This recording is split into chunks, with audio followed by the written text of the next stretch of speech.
সভাৰ মাজে ইয়াৰে বিৰূপ মিনি হৰিয়ে আৰে ধীৰে ধীৰে চলি যায় আৰে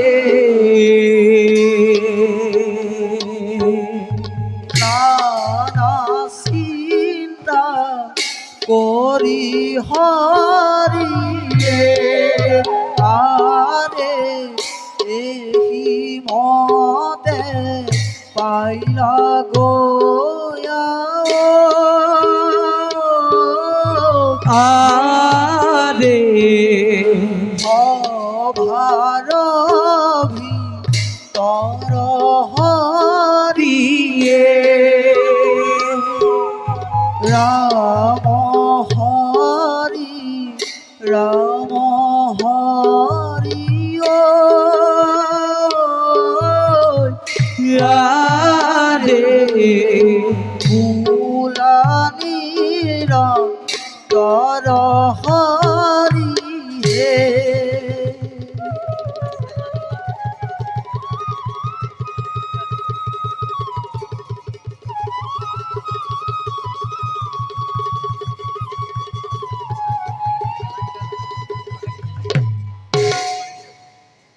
বিদৰ্ভ ৰাজকুমাৰী কুন্দিল কুঁৱৰী মই আছিলোঁ এদিন জগতৰ গুৰু বিশ্ব বন্দিত মোৰ প্ৰাণৰ দেৱতা কৃষ্ণৰ চৰণ চিন্তি আছিলোঁ সৰ্বদা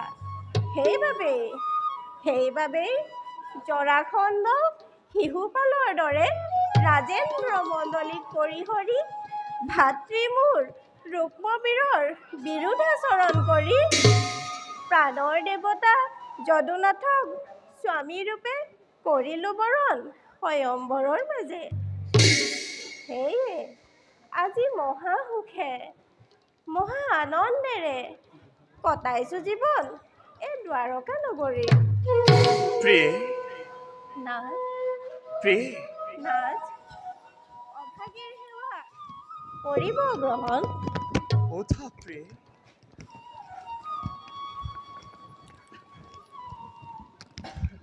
নাথ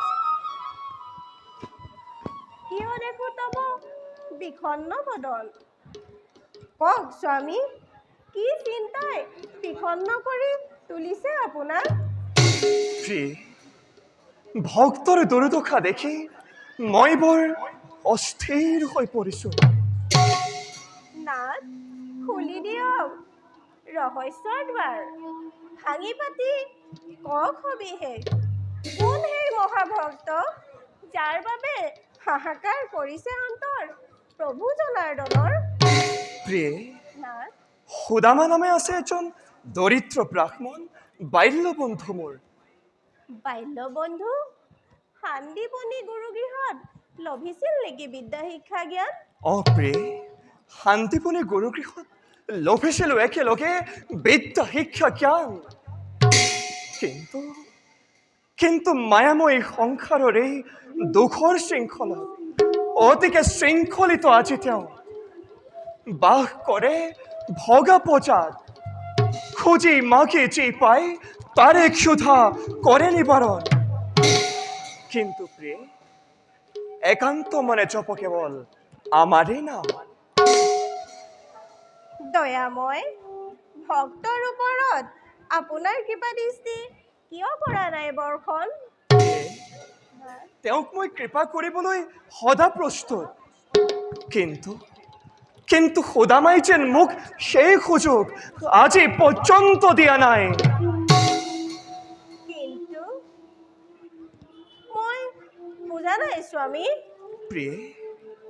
সুদামা নহয় কোনো সাধাৰণ মানৱ পৰম ব্ৰহ্মজ্ঞানী জিতেন্দ্ৰিয় তেওঁ জানে ভালদৰে তেওঁৰ দৰিদ্ৰতা তেওঁৰ কৰ্মৰ ফল সেই হেতু অহৰ্নিশে আমাৰে নাম জপিছে যদিও কেতিয়াও কৰা নাই কোনো দানৰ অনুৰোধ। প্ৰিয়ে, এটা কথা যদি সুদামাই এবাৰলৈ হ'লেও তেওঁৰ দুখ দূৰ কৰিবলৈ মোক আহ্বান জনায়, তেন্তে মই তেওঁৰ দুখ তুৰন্তে কৰিম নিবাৰণ। এটা কথা কিন্তু মই এতিয়াও বুজা নাই স্বামী। প্ৰিয়ে, আপোনাৰ পৰম মিত্ৰ হৈও আপোনাৰ সাক্ষাতৰ বাবে অহা নাই কিয়?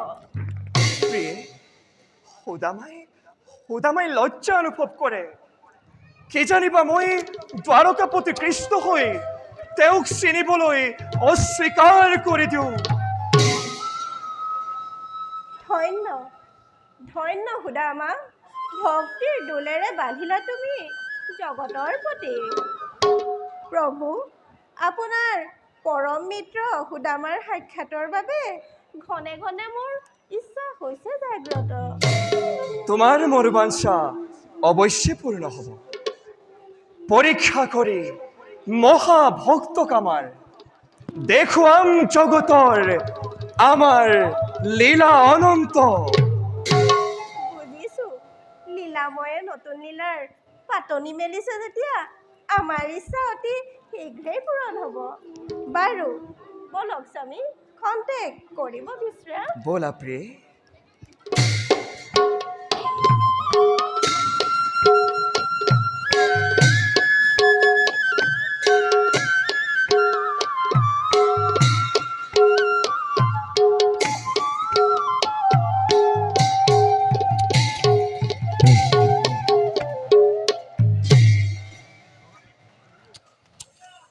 ঠিক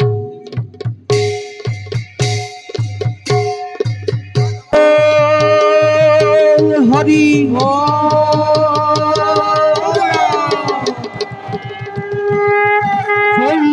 সুন্দর জয় সুন্দর জয় জয় ভগেশ্বর সরর রে অদিতি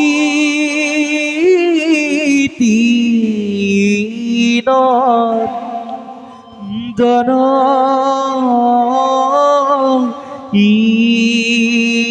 ইন্দ্র কয়ু পর বেহ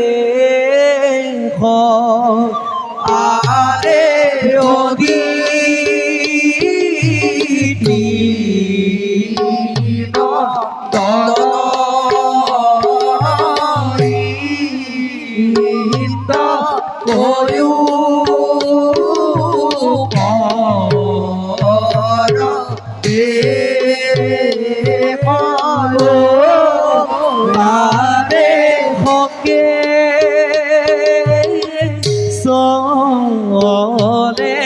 দেব গণ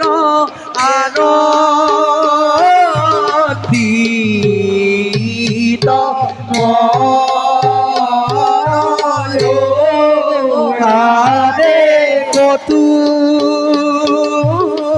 কতুক্ষণে পাইলা গোয়া সভার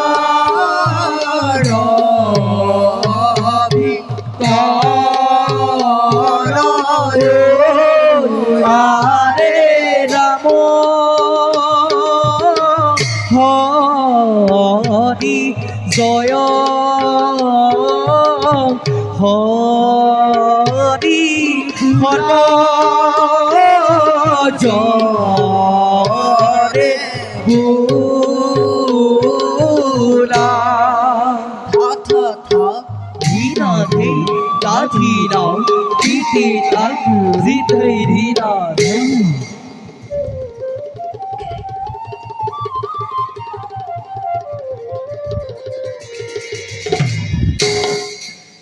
অমৰ মণ্ডলী দেৱৰাজ, ইন্দ্ৰময় অধিপতি হৰক ধামৰ বিধাতাই সৰ্জন কৰি দেৱতাসকলক অৰ্পণ কৰিলে সৃষ্টি ৰক্ষাৰ ভাৰ। অমৃত পান কৰি অমৰত্ব লভিলো যদিও ৰাখিব পৰা নাই আমি দেৱতাৰ গৌৰৱ। কতবাৰ দৈত্য দানৱৰ হাতত পৰাজয় স্বীকাৰ কৰি অশেষ লঞ্চনা ভুগিছো আমি দেৱ সমাজে। দেৱৰাজ, কিয় আপুনি ইমান দুৰ্বল চিন্তা আনিছে মনত? দুখৰ পিছত সুখ আহে নিয়ম জগতৰ। আন্ধাৰৰ পিছত পোহৰ নামে সকলোৱে জানে। আমিতো বৰ্তমান দেৱৰাজ সুখতেই আছো। তেনেস্থলত কোনে কৰিব পাৰে দেৱ সমাজক অপকাৰ? দেৱৰাজ, বৰুণ দেৱে উচিত কথাকে কৰিছে প্ৰকাশ। ৰুদ্ৰৰ নন্দন কাৰ্তিক মই দেৱ সেনাপতি। যেতিয়াই হ'ব প্ৰয়োজন প্ৰলয়ৰ প্ৰবল ধুমুহা বোৱাই দিম মই যোগ্যতাৰ পৰিচয়। কত হত দৈত্য দানৱে ৰুদ্ৰ মূৰ্তি ধৰি পৰাজিত কৰিলে আমাক। কতবাৰ আত্মগোপন কৰি আমি অনাই বনাই ঘূৰি ফুৰিছিলো ভিক্ষাৰীৰ বেশেৰে। ত্ৰিদেৱৰ আশীষ ধন্য হৈ বাৰে বাৰে দৈত্য দানৱে দেৱতাৰ কৰ্মত ঘটাই অঘটন। সেয়েহে মন মোৰ হয় চিন্তিত। দেৱৰাজ, ভৱিষ্যতৰ কথা চিন্তা পৰিহাৰ কৰি বৰ্তমানৰ কথা চিন্তা কৰা উচিত হ'ব বুলি ভাবোঁ দেৱৰাজ। আজি অমৰাৱতী চৌদিশে দেখোঁ মাত্ৰ দেৱৰাজ আনন্দৰ কিৰণ। কিন্তু দেৱৰাজ, আপুনি কেতিয়াও মন বিচলিত নকৰিব। দেৱৰাজ, তোমালোকৰ প্ৰবোধবাণীত আনন্দিত মই। তথাপিতো দেৱগণ, কিয় জানো মন মোৰ নহয় উজ্জ্বল। দেৱৰাজ, আছে যদি সংশয় ভাৱ আপোনাৰ মনত কৰো এক অনুৰোধ, অনুমতি দিয়ক। কোৱা কাৰ্তিক, আনন্দ মনেৰে তোমাক মই দিছো অনুমতি। দেৱৰাজ, আমি সমগ্ৰ দেৱতা মণ্ডলী একত্ৰিত হৈ কৰো এক বিষ্ণু যজ্ঞ আয়োজন। যজ্ঞ সম্পূৰ্ণ হলে নাথাকিবই অমৰাৱতীবোৰত অমংগলৰ চিহ্ন। ধন্য কাৰ্তিক, উচিত পৰামৰ্শ তুমি কৰিলা পৰা। অচিৰেই আয়োজন কৰিম আমি বিষ্ণু যজ্ঞ। শুনা দেৱগণ, দেৱৰাজ, থাকিবা হস্তম সদায় শত্ৰুৰ প্ৰত্যুত্তৰৰ বাবে। তাৰ বাবে চিন্তা নকৰিব দেৱৰাজ। আহে যদি কোনো শত্ৰু অমৰাপতিৰ দিশে ঠিক অৱশ্যে তাক কৰিম। বখানো তোমালোকৰ অতুল বীৰত্ব। অজেয় বীৰ কাৰ্তিক যাৰ সেনাপতি, বৰুণ পৱন যম আদি যাৰ সহস্ৰ, সেই অধিপতি ইন্দ্ৰ কিয় চিন্তিত হব কাৰণে? দেৱগণ, দেৱৰাজ, দেৱৰাজ, তেন্তে আজিলৈ সভা ইমানতেই ভংগ কৰা হওক। ভাল ভাল দেৱৰাজ।